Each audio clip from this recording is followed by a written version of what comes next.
John came into therapy because his wife had a problem with his anger. This is the second session in his treatment.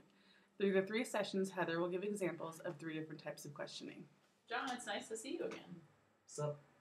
Can you tell me a little bit about how your week's gone since I saw you last Wednesday? It's okay. Just busy with work, with the family, with the wife. I had its ups and downs, but pretty much okay week. Okay, and how is your anger? We set a goal last week to find some ways you cope with it. So, how is your anger throughout the week? It depends on the situation. If it's just everything's okay and everyone's doing their job, and my anger's at a minimum, but when my wife just starts nagging and makes a slight little complaint, I tend to blow up. Okay. Yeah. All right, so just a little bit of nagging from Michelle seems to set you off a little bit. Yeah. Okay. Yeah. Okay, you say yeah, like, is it a bigger deal? Maybe not a little bit? It's how much I blow up? Mm-hmm. Kind of a medium deal, or somewhere in between. It depends on what she's complaining about. Like last week, she was complaining about our finances and me handling the taxes, and I'm still trying to deal with doing every single other thing that she needs me to get done, like fix the car or help our kids with this and that, and it gets stressful because I'm also trying to run a construction company, so I mean, I have stress there. So, Okay. yeah. So do you remember a time when you were able to control your anger maybe just a little bit better? Yeah, when I had no stress. Okay. So. All right. So what things do you notice from things that are creating stress for you? I know you said, with the taxes and the nagging and the kids. So what are some things that maybe helped lower that level of stress just a little bit for you? When I actually had someone help pick up the slack.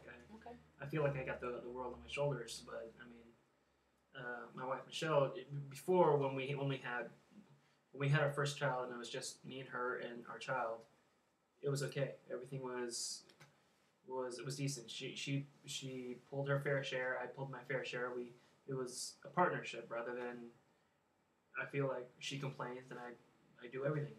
Mm-hmm. And then ever since we had our second child, and now that the grandparents are going to be moving in soon because they can't afford their place anymore, it's just a lot of added stress, and she's making demands and I can't seem to keep up. So I get angry and I blow up and I throw things. Not at her, but I mean I just like throw the remote control at the wall or grab my hammer and just like hammer a nail incessantly. Mm-hmm. So.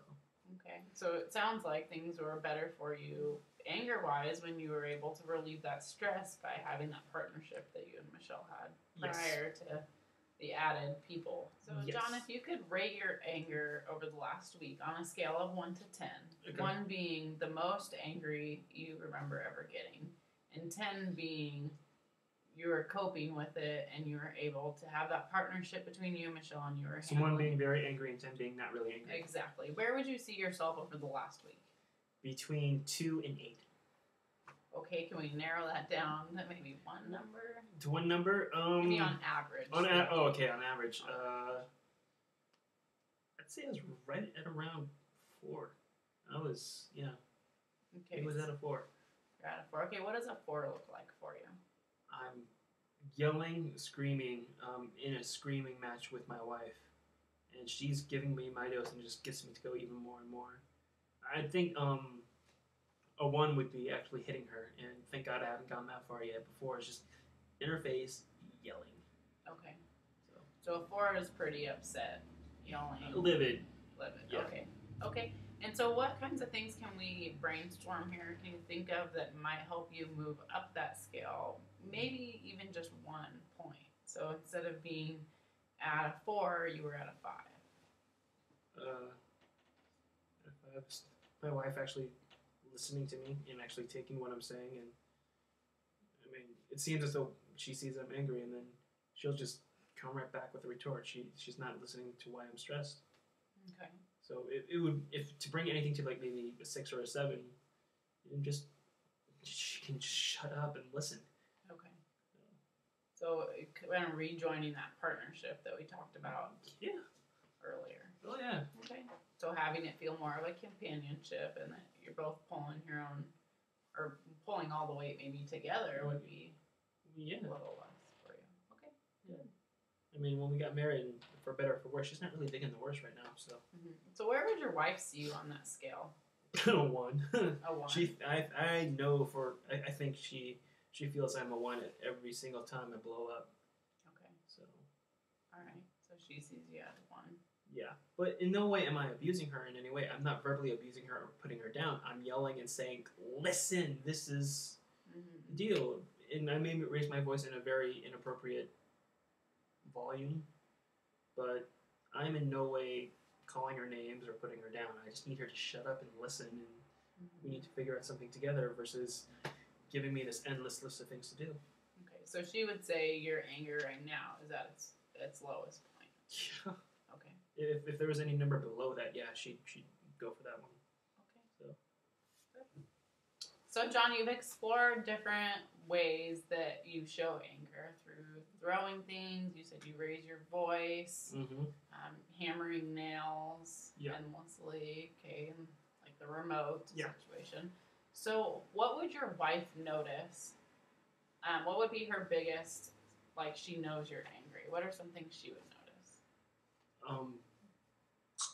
Like body language wise? Just what would be the first thing she noticed if she knew you were starting to get angry? I groan. Okay. A lot. Yeah, I'll groan. I'll be like, listen, and then go on my thing. Kind of comes up. So how would she notice if you were coping a little bit better? What would be the first thing you think she would notice? I don't groan, and I'll scratch my head. Okay. So yeah. So you scratch your head more and well, because the thing is, when I'm not angry, and then she makes the demand, and it's just, I find it not annoying, but more, is she really asking this question? I'll kind of cope through it and kind of come up with an answer that I'm not trying to demean her or make her angry. So I'll scratch my head and be like, really? Okay, and then let's talk about this, and I'll take a deep breath and we'll talk through. But as soon as she makes me angry, I'll just groan and I will not hold back. So she would notice you were coping if you were scratching your head instead of grunting or groaning. Yeah. And you would actually want to talk through it instead of raise your voice and become angry. Well, yeah, because I mean, sometimes some of the things that she asks, like, John, did you forget to get the milk from the grocery store? And I'll, just, it's a stupid question. Mm-hmm. It's not something that would really, get me too upset. So I'll just take a deep breath, scratch my head, and be like, well, I got the orange juice and some of the other stuff, but why do we need the milk? And then we'll go into a discussion. She might seem annoyed, but I mean, at least we're not yelling at each other. Mm-hmm. So. Okay. And what would your kids notice if you were starting to become angry? What would they notice? That I yell. Okay. So I know I scare my kids when I yell, so I do not want them. Usually, I try to. If I see them in the room, I'll stop yelling right away. I'll completely stop whatever I'm telling my wife, and I'll just take a step back because I do not want kids seeing me mad. So I'll work around it so that I'll try to get my point across to my wife, but I won't do it at the expense of seeing my kids. Okay. So your kids are pretty important to you. Controlling that anger. Oh yeah.